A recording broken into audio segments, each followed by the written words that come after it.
deep, resonant voice.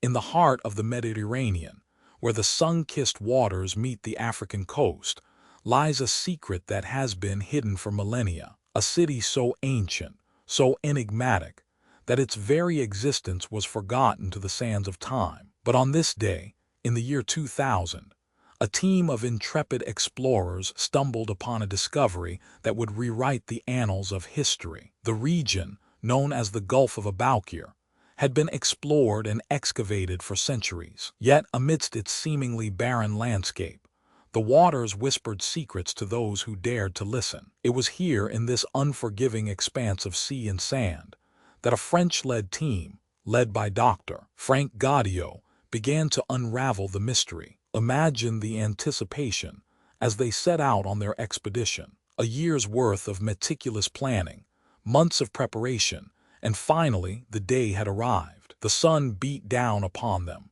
relentless in its intensity, as they descended into the depths. Their mission: to explore the uncharted waters of the Mediterranean. As they navigated through the crystal-clear waters, their sonar equipment began to beep ominously. It was a signal that something lay beneath the surface, something hidden for millennia. The team's excitement grew with each passing minute. They knew that they were closing in on something significant. The water pressure increased as they descended deeper, the darkness illuminated only by the faint glow of their dive lights. The silence was palpable, broken only by the gentle lapping of the waves against the hull of their vessel. It was an eerie stillness, one that belied the secrets waiting to be unearthed. And then, in a moment that would change the course of history forever, it happened. The sonar equipment went quiet, and in its place, an unmistakable signal emerged, a shape, a form, unlike anything they had seen before. The team held their collective breath as they peered into the darkness, their hearts racing with anticipation, their eyes locked onto something incredible. A sprawling metropolis, hidden beneath the waves for over 2,000 years, lay before them. The sheer scale of the discovery left them awestruck, a city that had been lost to the sands of time, its existence reduced to nothing more than a whispered legend. Thonis-Heraklion, as it would come to be known, stood as a testament to human ingenuity and creativity, a city so magnificent, so sprawling, that it would rival some of the greatest metropolises of our own time. Yet its story was one of mystery, of enigma, of disappearance. As the team continued their excavation, they began to uncover the remnants of a civilization long forgotten. The city's architecture, a blend of Greek and Egyptian influences, spoke of a people who had bridged the divide between cultures. But it was not just the architecture that told this tale. The artifacts, the treasures, the very essence of the city itself screamed of a story yet untold. And so, as we embark on this journey through time, let us ponder the question: what led to Thonis-Heraklion's downfall? Was it the treacherous waters, or perhaps the rivalries that brewed between its inhabitants? The answers lie hidden in the depths, waiting for us to uncover them. As we delve deeper into the mystery of this enigmatic city, we begin to unravel a tale of fate and fortune, one that will leave you questioning everything you thought you knew about human history. The discovery of Thonis-Heraklion marked only the beginning of our journey. But as we continue to explore the secrets of this ancient metropolis, we find ourselves entwined in a web of intrigue, mystery, and wonder. The whispers of the Mediterranean waters grow louder still, beckoning us deeper into the heart of the unknown. And so, let us follow the trail of clues that leads from the depths of the ocean to the dusty archives of time. As we journey through the centuries, we begin to understand the fate that befell Thonis-Heraklion, a fate that echoes across millennia, whispering secrets in our ear. As we delve deeper into the mystery of Thonis-Heraklion, it's essential to set the stage for its rise and fall within the powerful Ptolemaic kingdom. Alexandria, founded by Alexander the Great in 331 BCE, was the crown jewel of this Hellenistic empire. Strategically situated on the Mediterranean coast, this cosmopolitan city would become a beacon of knowledge, culture, and trade. The Ptolemies, descendants of one of Alexander's generals, ruled Egypt with an iron fist, but also as patrons of the arts and sciences. They cultivated the city's unique blend of Greek and Egyptian cultures, fostering an environment that attracted scholars,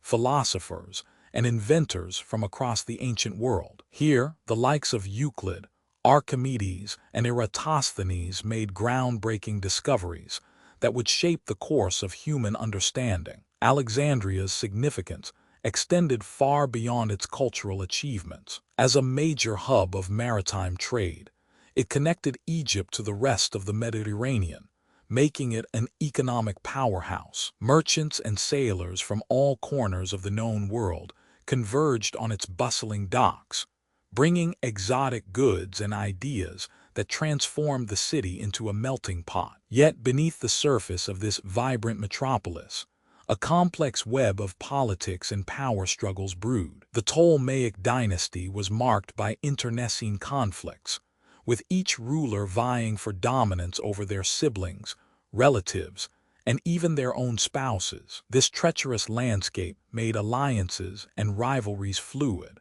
often leaving the city vulnerable to external threats. As we navigate this intricate world, it's essential to note that Thonis-Heraklion was not an isolated entity, but rather a crucial part of Alexandria's larger ecosystem. Located just 6 miles off Egypt's coast, this submerged metropolis would have served as a key port for trade and naval operations. Its strategic position also allowed the Ptolemies to maintain control over the nearby island of Pharos, home to the legendary lighthouse of Alexandria, one of the 7 wonders of the ancient world. The reign of Ptolemy Roman II Philadelphus, 285–246 BCE, marked a golden age for Alexandria. He invested heavily in the city's infrastructure, commissioning grand projects such as the Library of Alexandria and the Museum. These institutions would become hotbeds of learning, attracting scholars from far and wide. However, this era of cultural and economic prosperity was also characterized by an increasingly autocratic rule. Ptolemy Roman II successors continued to consolidate power,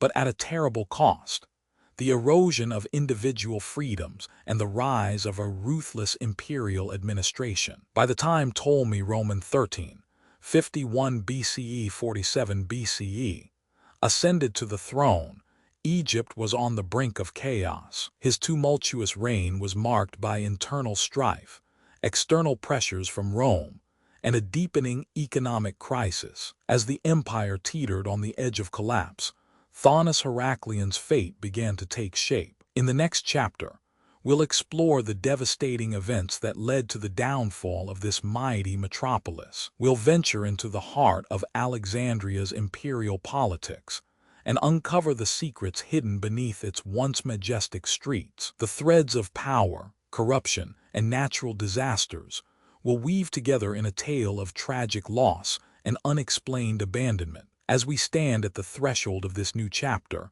a haunting question lingers. What drove Thonis-Heraklion to vanish so suddenly? Was it a cataclysmic event, or the gradual consequence of human actions? The mystery deepens as we delve into the tangled web of history, where myth and reality entwine like the tentacles of an ancient sea creature. As we descend deeper into the Mediterranean's watery depths, the sun's rays barely pierce the surface, illuminating an ancient metropolis hidden for millennia. Thonis-Heraklion, a city shrouded in mystery, begins to take shape before our eyes. We find ourselves standing on the cusp of a civilization that would eventually rival Alexandria in wealth and influence. The 10th century BCE marked the dawn of Thonis-Heraklion's rise to prominence. Its strategic location, where the Nile River flowed into the Mediterranean, made it an ideal hub for trade between Egypt and Greece. Merchants from both empires flocked to its bustling ports, exchanging precious goods: grains from the fertile valleys, papyrus from the lush swamps, and lapis lazuli from the distant mountains of Afghanistan. As the city's economy flourished, so did its architecture. Majestic temples dedicated to the gods rose from the sandy seabed, their intricately carved facades a testament to the skill of Thonis-Heraklion's artisans. The Temple of Ammon, in particular, stood as a symbol of the city's devotion to Egypt's patron deity. Its imposing structure, adorned with statues of Egyptian monarchs and mythological creatures, seemed almost otherworldly. The gods smiled upon Thonis-Heraklion, bestowing upon it an abundance of natural resources. The nearby sea yielded an endless supply of fish, which fueled the city's population growth. As its influence expanded, so did its cultural landscape. Greek and Egyptian traditions blended seamlessly, giving birth to a unique architectural style that reflected the city's cosmopolitan identity. By 700 BCE, Thonis-Heraklion had become a metropolis unlike any other in the ancient world. Its grandeur rivaled that of Alexandria, with which it would later engage in a fierce rivalry for supremacy. The city's inhabitants, a mix of Egyptians and Greeks, built sprawling palaces, adorned with frescoes depicting scenes from mythology and everyday life. As the centuries passed, Thonis-Heraklion continued to grow, its population swelling with merchants, sailors, and traders. Its harbor became a melting pot of cultures, where ships from all corners of the Mediterranean converged to exchange exotic goods and share tales of far-off lands. The city's reputation as a hub of commerce and learning spread throughout the ancient world. And yet, amidst this prosperity, whispers began to circulate about Thonis-Heraklion's vulnerability. Rising sea levels, exacerbated by a series of devastating earthquakes, threatened the city's very existence. Its once stable foundations now trembled beneath the weight of its own grandeur. The gods, it seemed, were growing displeased with the hubris of Thonis-Heraklion's inhabitants. We find ourselves caught in the midst of this tumultuous era, as the city teeters on the precipice of disaster. The stage is set for a catastrophic event that will change the course of history forever. But what drives such calamity? Is it the cataclysmic force of nature, or the gradual consequence of human actions? The fate of Thonis-Heraklion hangs in the balance. As we delve deeper into the tangled web of history, we shall unravel the mysteries hidden beneath the waves, confronting the darkness that shrouded this metropolis for millennia. But first, let us pause to consider the ominous signs that foreshadowed Thonis-Heraklion's demise. The rise and fall of civilizations often follow a predictable pattern, one that echoes through the ages like the mournful cries of sea sirens. A faint tremor ripples beneath our feet as we stand at the threshold of the next chapter in this tale of mystery and discovery. As we delve deeper into the enigma of Thonis-Heraklion, the whispers of its final hours begin to take shape, like the eerie silhouettes of shipwrecks on the horizon. The Mediterranean's calm surface belies the turbulent forces that ravaged this fabled city. We must navigate the treacherous waters of history to unravel the threads of a calamity so catastrophic. It sent shockwaves across the ancient world. The 8th century BCE marked the apogee of Thonis-Heraklion's glory, its temples and palaces a testament to the ingenuity and wealth of the Phoenicians. But as we've explored in previous chapters, even the most magnificent civilizations are susceptible to the whims of fate. The once mighty city stood at the crossroads of trade routes, a hub of commerce that attracted merchants from far and wide. Yet it was precisely this cosmopolitan flair that laid the groundwork for its downfall. The Thonis-Heraklionians had built their prosperity on the back of an audacious trading empire. They exploited the riches of the eastern Mediterranean, amassing fortunes that rivaled those of their Phoenician brethren in Tyre and Sidon. But as the city's influence grew, so did its vulnerability. A litany of catastrophes, earthquakes, floods, and droughts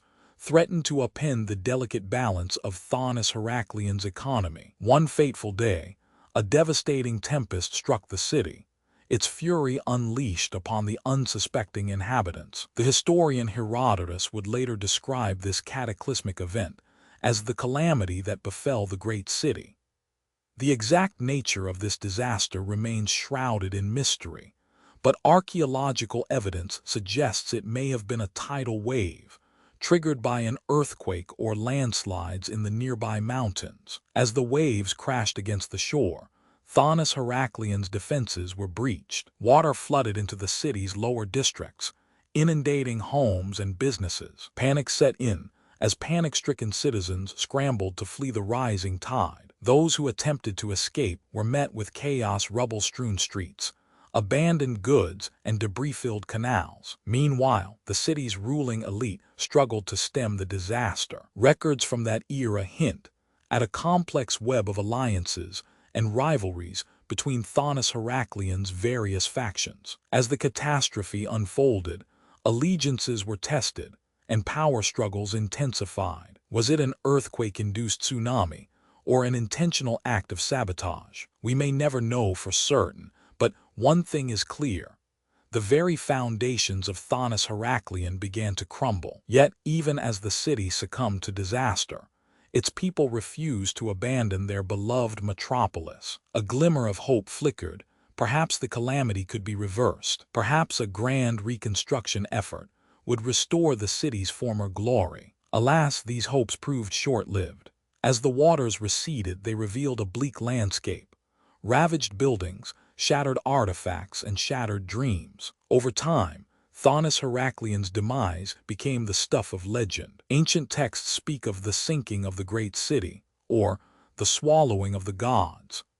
Archaeological excavations would later uncover evidence of an abrupt abandonment, a trail of broken pottery, discarded jewelry, and shattered statues, suggesting that its inhabitants had indeed fled in haste. Today, we walk among the remnants of this lost world. The sea has